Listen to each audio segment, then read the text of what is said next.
بسم اللہ الرحمن الرحیم۔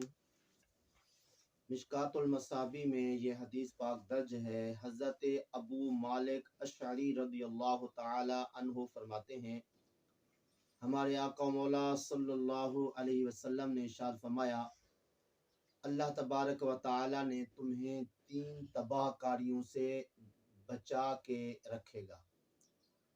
کون کون سی؟ فرمایا ایک تو تمہارے نبی تمہارے اوپر تمہارے خلاف دعائے ضرر نہیں فرمائیں گے۔ نمبر 2، اہل باطل یعنی جھوٹے لوگ اہل حق یعنی سچے لوگوں پر غالب نہیں آ سکیں گے۔ نمبر 3، کہ تم سارے کے سارے گمراہ نہیں ہوو گے۔ اس حدیث پاک سے معلوم ہوا کہ اللہ تبارک و تعالی نے اپنے محبوب صلی اللہ علیہ وسلم کے صدقے میں ہمیں 3 تباہ کاریوں سے محفوظ کیا ہوا ہے۔ نمبر 1، کہ ہمارے آقا و مولا صلی اللہ علیہ وسلم ہمارے اوپر دعائے ضرر نہیں فرمائیں گے۔ تو دعائے ضرر جو ہے ایسی کہ جو عام ہو، کہ آپ عام دعا فرمائیں کہ سارے کے سارے تباہ ہو جائیں اور ہلاک ہو جائیں۔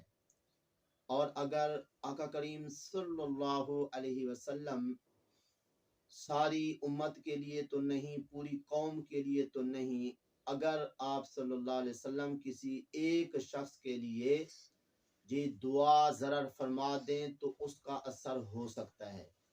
جیسا کہ ایک شخص کو حضور نے فرمایا کہ دائیں ہاتھ سے کھاؤ، اس نے کہا کہ میرا دائیں ہاتھ اوپر کو جاتا ہی نہیں ہے۔ حضور نے فرمایا کہ یہ اوپر کو جائے نہیں، تو جب تک وہ زندہ رہا اس کا دائیں ہاتھ اوپر کو اٹھا ہی نہیں۔ تو اس طرح عام دعا ذرا جو ہے حضور نہیں فرمائیں گے۔ تو یقیناً حضور نے ہم امتیوں کے بارے میں دعائے ضرر عام فرمائی ہی نہیں ہے، کیونکہ آقا کریم صلی اللہ علیہ وسلم تمام جہانوں کے لیے رحمت بن کے آئے ہیں۔ اور نمبر 2 فرمایا کہ جھوٹے لوگ جو ہے وہ حق والوں پر غالب نہیں آئیں گے۔ تو یقیناً آقا کریم صلی اللہ علیہ وسلم کا یہ فرمان بھی پورا ہوا کہ پہلے امتوں کے اندر جو ہے وہ جھوٹے لوگ جو ہیں جی غالب آ سکتے تھے، لیکن ہمارے آقا کریم صلی اللہ علیہ وسلم کی امت میں جھوٹے لوگ کبھی بھی غالب نہیں ہیں حق والوں پر۔ اس لیے آقا کریم صلی اللہ علیہ وسلم نے جتنی جنگیں کی، آقا کریم صلی اللہ علیہ وسلم کے صحابہ کے ہاں جنگیں ہوئیں تو حق والے ہی غالب رہے ہیں جھوٹے لوگوں پر، اور جھوٹے لوگ کبھی بھی حق والوں پر غالب نہیں آئے۔ اسی طرح تیسری تباہ کاری جس سے اللہ نے امت محمدیہ کو محفوظ کیا ہوا ہے وہ یہ کہ فرمایا کہ تم سارے کے سارے ایک دم گمراہ نہیں ہوو گے۔ تو آقا کریم صلی اللہ علیہ وسلم کے فرمان کا مطلب کہ پہلی امتیں ساری کی ساری گمراہ ہو جاتی تھیں، لیکن فرمایا میری امت میں جی اگر گمراہ ہوں گے تو کئی سارے فرقے پیدا ہوں گے، وہ گمراہ ہوں گے، لیکن ایک گروہ جو ہے وہ حق پر رہے گا، غالب رہے گا اور گمراہ نہیں ہوگا۔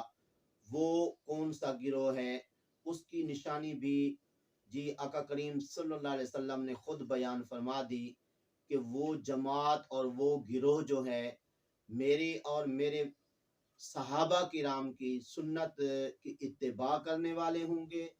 نمبر 2، وہ جماعت بڑی ہوگی۔ تو الحمدللہ اہل سنت و جماعت بڑی جماعت بھی ہے، اور آقا کریم صلی اللہ علیہ وسلم اور آپ کے صحابہ کرام کے سنت کے متبع بھی ہیں۔ تو الحمدللہ اسی اہل سنت و جماعت سے لوگ نکل کر دوسرے فرقوں میں جا رہے ہیں۔ تو اصل اور بڑی جماعت جو اہل سنت و جماعت کی ہے، تو انشاءاللہ یہ حق پر بھی ہے اور یہ گمراہ بھی نہیں ہے، اور انشاءاللہ حضور کے صدقے میں جنت میں بھی جائے گی۔ دعا ہے اللہ تعالیٰ کی پاک بارگاہ میں جو کچھ کہا صحیح صحیح عمل کی توفیق عطا فرمائے۔